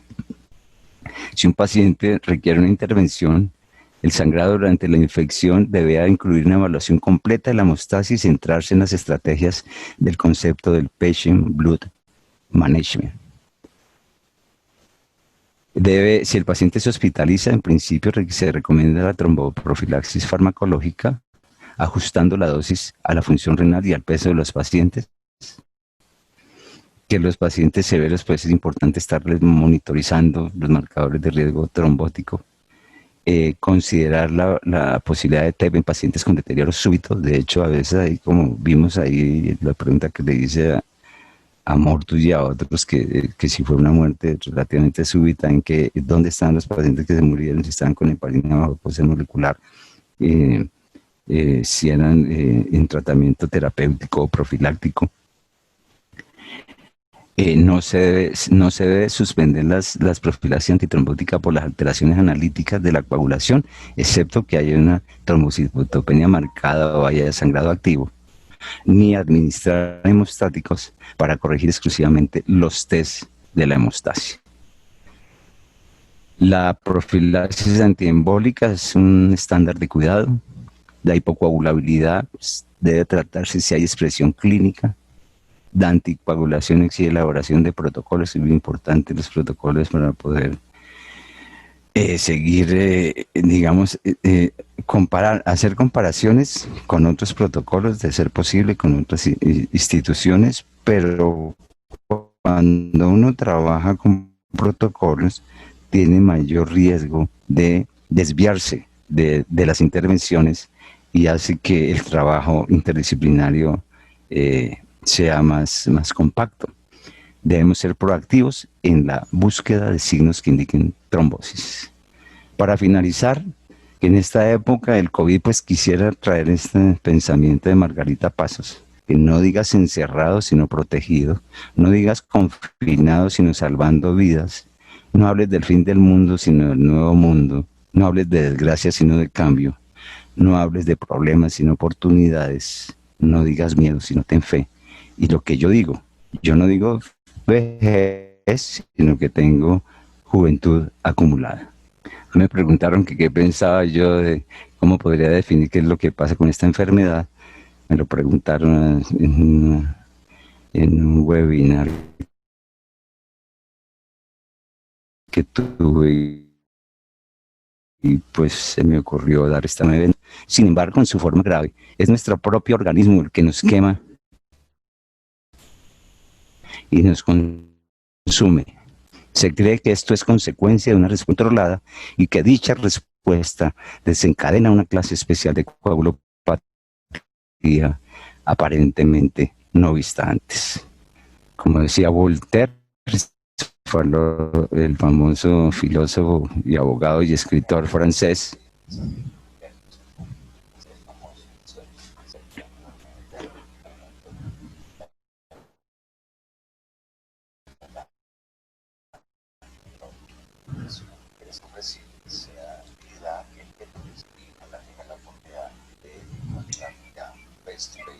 Doc, no lo estamos escuchando bien.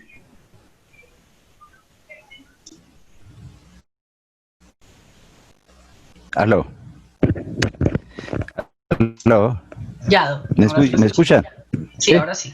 Bueno, quería despedirme básicamente con lo que decía Voltaire, que todos sabemos que es un filósofo francés, en la época de la Revolución, pues decía que la mejor manera de aburrir a un auditorio era tratando de explicarlo o decirlo todo. Yo quiero agradecer la invitación. Espero que haya de pronto algunas preguntas y si genera inquietudes, pues es una de mis intenciones, generar inquietudes para tratar de buscar pacientes cada día, ya que esta enfermedad pues todos los días está cambiando. Un día se dice una otra cosa, un día se dice que los esteroides no servían, que el tapabocas tampoco, y ahora pues el tapabocas es fundamental y los esteroides también a su tiempo. Esto va cambiando y pues estar lo más propensos a tratar de estar actualizados y haciendo los protocolos que se requieran necesarios y sobre todo pues al protegernos nosotros, proteger a sus pacientes. Así que muchas gracias por la atención y como decía al final, espero ojalá tener la oportunidad de tenerlos al frente face to face para poder terminar haciéndoles un truco de magia con las palabras Saramayaca, Saramayaca. Muchas gracias, Rafán, muy interesante su presentación. Vamos a tener unos 10 minutos para preguntas. Entonces, por favor, a través del chat y Carolina nos va a ir leyendo para que el doctor Rafán nos dé sus respuestas. Bueno, muchas gracias. Gracias. Tenemos a la doctora María Vanegas levantando la mano. Vamos a darle paso. Buenas noches. Buenas noches. Mi nombre es María Victoria Vanegas. María Victoria, ¿cómo te va? Qué placer escucharte. Gracias. Quería hacer una pregunta. Nosotros en esta época de la pandemia tenemos cada vez más pacientes asintomáticos que nos llegan a urgencias para procedimientos quirúrgicos. Como en estos pacientes no estamos haciendo ninguna prueba, tenemos un paciente completamente asintomático que nos llega por ejemplo, para una colecistectomía. En estos pacientes en esta época, ¿usted recomendaría que nosotros hiciéramos una tromboprofilaxis a todos los pacientes? Porque nosotros, por ejemplo, en cirugía, yo ahora estoy en el Hospital Infantil de San José. Nosotros, los pacientes, todos los que van a cirugía, los tenemos como con protocolo COVID. Entonces, no sé si estos pacientes que llegan asintomáticos, ¿usted recomendaría que nosotros le pusiéramos una anticoagulación profiláctica, pues sabiendo que ahora el 80% de las pruebas que uno toma le van a salir positivas? Porque eso es lo que nos está pasando, tanto en el personal médico como en los pacientes, que por cualquier cosa después nosotros le tomemos una prueba. Entonces, no sé, ¿usted qué opina de esto? Los pacientes, bueno, buena pregunta, ¿sabes? Pero los pacientes asintomáticos en general, uno no les hace pruebas de coagulación y no está ningún protocolo que diga hágale pruebas de coagulación a los pacientes asintomáticos. Entonces, yo creo que la respuesta para mí sería que hay que seguir, hay que ser bien estrictos. Es decir, si hay una indicación, es decir, hacerle el riesgo, porque es que a veces uno lleva al paciente que tiene el riesgo y no le hace tromboprofilaxis independientemente del COVID. Yo creo que uno debería agudizar, ¿sí? En la valoración preoperatoria, agudizar el riesgo que tiene siguiendo las escalas que para eso todos conocemos de riesgo de trombosis postoperatoria, fenómenos tromboembólicos postoperatorios. Entonces, mi recomendación sería esa, agudizar las evaluaciones preoperatorias de los pacientes de riesgo para darles la profilaxis necesaria. Ahora, si uno tiene dudas eventual, podría por lo menos utilizar medidas mecánicas. Es decir, usted cree que de pronto la anticoagulación, como que sí, como que no, pues por lo menos darle medidas mecánicas, ¿no? Con las medidas de compresión intermitente, la estimulación de la deambulación precoz. Ese podría ser, yo creo, mi respuesta. Sí, porque es que ya se nos han presentado varios casos, como le estoy contando, y hay unos que han reconsultado 2 o 3 días después por dificultad respiratoria, y ya cuando hemos visto son pacientes que obviamente llegaron a su cirugía de urgencia ya con el COVID. Sí, lo que sí se sabe, lo que sí se sabe, perdóname, es que los pacientes con COVID que van a cirugía aumentan el riesgo de complicaciones, así estén asintomáticos, ¿no? Sí, por eso. Entonces, pues lo que le digo es por este riesgo no sabía. Sí, yo el otro día me ponía a pensar y decía, venga, ¿será que nosotros más bien les ponemos una dosis profiláctica a estos pacientes? Porque como le digo, ya hemos tenido 3 casos de estos que son pacientes de urgencia que llegan asintomáticos. Con COVID llegan positivo. Asintomáticos. Sí, y van para cirugía. Exacto, entrar a cirugía, una colestectomía, una osteosíntesis, alguna cosa de urgencia, algún procedimiento de urgencia. Y muchas veces uno les da salida, un ejemplo, un apéndice, al otro día se va. O la colecistectomía incluso se va. Y llegan al otro día o a los 2 días con dificultad respiratoria, le hace uno ya las pruebas y no salen positivos. O sea, ¿qué dice uno? Pues el paciente llegó con el COVID. completamente asintomático y tuvo todas estas complicaciones, un paciente que uno puede mirar como asa 1, un paciente que no tiene riesgo. Y Sí. entonces yo Es decía, decir, venga, sí, en mejor su nosotros. evaluación de riesgo trombótico es bajo. Sí, En la exacto, evaluación era cero. operatoria de riesgo es cero. Sí.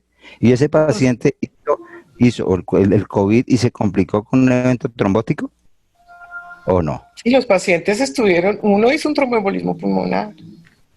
Entonces Ah, no sabe sí, sí. uno, No, no era sabe. por eso. O sea, la Claro. pregunta es eso, o sea, Ah, ya, como, claro. Sí. así como Es- estamos tratando los pacientes sí, ahora, por ejemplo, que entran todos a protocolo como COVID. O sea, yo sí, los claro. entro a cirugía con todos y con toda la protección que tenemos nosotros, toda la protección para los pacientes, para la intubación, para absolutamente todo, en recuperación, todo. Entonces, tomar otras medidas con esto, más ahora que nosotros tenemos, cada vez que estamos tomando más pruebas, estamos Sí. viendo que nos están saliendo casi todas positivas. Sí, no, es O increíble. sea, Mira, ahora, o sea, tienen una menos pregunta. síntomas, Sí. son menos, pero son pacientes que después nos dan positivos, Yo incluso en paciente, el sí. personal de salud. La pregunta es la siguiente primero. Es decir, ¿ustedes no le están haciendo la prueba 48 horas antes? No, estos son pacientes de urgencias. Ah, ya. Lo que les estoy No, hablando ah, de ya. todos los que Entonces, hemos tenido sí. son pacientes de Ah, sí, que llegó urgencias. el de la colecistitis y pues se le toca hacerlo y el del Exacto, apéndice que llega, que se hace la exacto. prueba O y el hay de que la pasarlo y hay fractura. que manejarlo como sospechoso. Ya. Siempre Ese, los manejamos como sospechosos en sí, cirugía. claro, de acuerdo. También, yo Pero lo también que le diría lo digo mismo. es esto. Sí, Si si ya debe hemos ser profiláctica tenido. o no, la respuesta no, Exacto. la respuesta es que toca ver mire, lo siguiente. Primero, hacerle ¿qué es la estratificación de riesgo. ¿Sí? Y si lo que si ya estamos viendo esto, sí, que la estratificación de riesgo, independientemente que tenga COVID o no, pues debe tener sus medidas profilácticas, terapéuticas o mecánicas, ¿no? Porque si hay alguna contraindicación, pues solo las mecánicas, pero si no hay contraindicación, pues la enoxaparina. Ahí. El punto es decir que coger a toda la población que es asintomática y ponerles cuánto tiempo le vas a dar de profilaxis y cuál es el riesgo de sangrado versus el trombótico. Eso no está establecido. El riesgo sería de que el paciente le sangrara, ¿sí? Y que ese paciente no resultara con el COVID. Y entonces tocaría hacerle un seguimiento al COVID, si apenas salga la prueba, de pronto sí iniciar la terapia profiláctica. Porque si cogemos todos los pacientes que no tienen ningún riesgo, ¿sí? Riesgo cero, pues por las escalas que hay de evaluación de riesgo de trombosis, y llegan a sangrar, entonces estamos por el otro lado. Entonces, y someter a todos los, a qué prueba se le puede hacer antes si no tiene síntomas, es poco probable que el paciente muestre estados de hipercoagulabilidad sin síntomas. Sí, sin síntomas en general, porque date cuenta que el protocolo de iniciar anticoagulación en general es que por lo menos tenga un marcador y de marcador el dímero D elevado, ¿sí? Pero los pacientes sin síntomas uno no le está haciendo exámenes. Así que la respuesta mía sería esa, pero no hay ninguna publicación al respecto y de pronto valga la pena ver a ver qué investigación se pudiera hacer al respecto. Yo lo que sí sé es que los pacientes que son COVID aumentan el riesgo de complicaciones postoperatorias y eso sí es inclusive siendo asintomáticos, pero con el COVID, ¿no? Eso ya está, eso sí ya hay reportes al respecto. Que el paciente, pues si está asintomático, peor, pero asintomático y que tenga el COVID, tiene mayor riesgo de complicaciones y pulmonares cuando son sometidos a anestesia general. Listo, muchas gracias. Sí, lo que te digo, yo por lo menos a todos esos pacientes siempre les pondría la mecánica, ¿sí? La deambulación precoz, buena hidratación las medidas mecánicas intraoperatorias o en el postoperatorio si no se moviliza temprano, porque una de las mejores maneras de prevenir es la movilización temprana, ¿no? De prevenir los fenómenos tromboembólicos. Un placer haberte hablado otra vez, porque hay tiempos que no nos vemos, doctora. Pero muchos, sí, señor. Gracias, Qué Doc. placer, qué bueno. No, señora. ¿Alguna otra Gracias. pregunta? Tenemos una pregunta por el chat del doctor Johnny Flores. ¿Cuál es el mecanismo que utiliza el SARS-CoV-2 para desencadenar la coagulación intravascular diseminada? ¿Cuál es el mecanismo? Sí, Doc. ¿Cuál es el mecanismo que utiliza el SARS-CoV-2? El SARS-CoV-2, el mecanismo que utiliza es el que mencioné al comienzo de la conferencia, las vías que tiene, las vías que mencioné al comienzo, para que todo termine en trombosis y en coagulación, sí, los caminos por los cuales la infección lleva a una micro y macrotrombosis que son múltiples, aunque la respuesta inflamatoria exagerada, la tormenta de citoquina, la activación leucocitaria, la actividad del endotelio, las plaquetas, el aumento de la expresión del factor tisular, la generación de trombina, la vasoconstricción hipóxica, los efectos propios del virus que generan activación celular. Pero también hablé de los fenotipos, ¿no? Viste que ahora se habla de un fenotipo COVID, pero que más que irse a la CID, se va hacia los fenómenos trombóticos. Pero todo se dispara por los caminos que acabo de mencionar. Pero hay unos pacientes que se van hacia la coagulación intravascular diseminada, que son menos, y otros más a esa nueva coagulopatía que se llama coagulopatía inducida por el coronavirus. Ahora, es posible que haya mecanismos, como digo, genéticos que alteren la respuesta. Cuando hablé del shutdown, parece que hay un comportamiento ahí, un genotipo que hace que la expresión fenotípica sea diferente. Es como en el shock séptico, no todos los pacientes hacen en choque séptico, hacen coagulopatía de consumo como tradicionalmente sucede. Entonces, estos pacientes también se pueden ir hacia la coagulopatía de consumo tradicional, como lo mostré al comienzo, y otros se van hacia los estados que son un buen número, más que la coagulopatía inducida, más que la coagulopatía intravascular diseminada, se van hacia la coagulopatía nueva, la nueva coagulopatía inducida por el coronavirus. Gracias por la pregunta. Gracias, doctor. Tenemos otra pregunta del doctor Jaime Camacho. Buenas noches, doctor Rafán. ¿Cuál ha sido su experiencia en pacientes con anticoagulación previa con los nuevos anticoagulantes orales como el rivaroxaban? ¿El manejo de ellos ha sido igual al no anticoagulado? La idea, nosotros, siempre que llega un paciente con coronavirus, con COVID, y está con la anticoagulación, ¿es la pregunta? Sí, doc. ¿Cuál ha sido la experiencia con los anticoagulantes orales? La idea, nosotros tenemos una y cuando el paciente está anticoagulado, la idea es dejarle la misma anticoagulación, salvo que haya unas situaciones específicas, ¿sí? Pero nosotros pedimos interconsulta usualmente para el manejo de esos pacientes que en general, en principio, le dejan la anticoagulación como la tienen, salvo que haya, pues, alteraciones de la coagulación hacia la coagulopatía, hacia el sangrado. Pero usualmente lo que hacemos es en conjunto con la clínica de anticoagulación, analizar, y en estos casos sí es mejor individualizar los pacientes para ver si se sigue el mismo tratamiento o se cambia, dependiendo de cómo vaya evolucionando su enfermedad y qué alteraciones de la coagulación asociadas tenga. De hecho, ya hay se están haciendo algunos trabajos de si hay algunos pacientes que de pronto se pudieran beneficiar con los anticoagulantes orales, y no hay una respuesta hasta el momento. De hecho, no pareciera que como que les va peor con los nuevos anticoagulantes orales. No estoy hablando de los pacientes que ya traen la anticoagulación previa, sino que si les quisiera iniciar uno anticoagulación con antitrombina, porque uno piensa, pues si el problema es de trombina, como que estamos viendo ahí, exagerada producción de trombina, el fibrinógeno tan alto, pues ¿por qué no darle un inhibidor directo de la trombina? Parece que no responden muy bien con un inhibidor directo de la trombina. Entonces, por eso recomendamos, de pronto, sea prudente y cómo esté evolucionando el paciente, pasarlo a una anticoagulación con heparina bajo peso molecular. Pero lo que te digo es que usualmente hacemos una reunión con médico tratante, quién ordenó la anticoagulación, cuál fue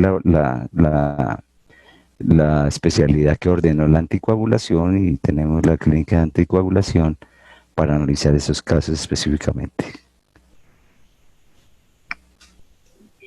Gracias, doctor Afán. No tenemos más preguntas en el chat. Bueno, yo quería decir, yo hice un trabajo que publiqué en la revista de cardiología sobre los cambios trombolastográficos del rivaroxaban, y pues hay diversas respuestas. Hay pacientes que no respondían, es decir, la trombolastografía seguía normal, y hay otros que sí realmente tenían una respuesta aumentando la R y la K. Entonces, tendría yo nos hicimos la pregunta, y probablemente toca seguir con el trabajo de investigación, si hay resistencia también para los medicamentos, así como hay resistencia al paciente a la aspirina, al clopidogrel, también puede haber pacientes que, si el examen fue bien hecho, ¿sí?, con la técnica apropiada, pues tener algo de respuestas diferentes, y que tengan un componente también genético, como he mencionado anteriormente, siempre y cuando pues no estén con, ¿cómo se llaman?, con alteraciones sistémicas que comprometan el metabolismo del medicamento, o interacción, porque también se habla de por ejemplo, los antivirales alteran el metabolismo de los anticoagulantes, que de pronto no se lo mencioné a la doctora anteriormente, pero hay un problema de interacción medicamentosa con los anticoagulantes y los antivirales. ¿Estamos bien? Perfecto. Doctora Marta. Muy bien. Doctor Rafán, Sí. muchas gracias por su presentación, por sus respuestas a las preguntas. Muy interesante, muy orientador, toda esta información para entender un poco mejor el manejo de estos pacientes con SARS-CoV-2. Mil gracias. Bueno, espero que, pues como dije, que haya dejado hartas inquietudes, porque eso es lo que está representando esta enfermedad, que genera inquietudes, y pues que hay que tratar de buscar las respuestas en lo posible. A todos ustedes, pues muy amables por la atención, y lo que les digo, pues ojalá tengamos la oportunidad, Dios lo permita, del próximo año ya poder estar frente a los auditorios, porque la interacción pues de face to face es diferente. Así que nuevamente muchas gracias por la invitación, y estamos ahí pendientes. Yo Gracias. pues seguiré trabajando en el tema, porque es el tema que me apasiona desde hace muchos años, por el entrenamiento, sobre todo en trasplante hepático, y el manejo de pacientes hemofílicos, y curso que venimos desarrollando con el doctor Freddy Ariza y Diego Zuluaga, tramo de cirugía mayor con casting. Así que muchas gracias a todos y feliz noche. Lo mismo para usted, doctor. Feliz noche. Gracias.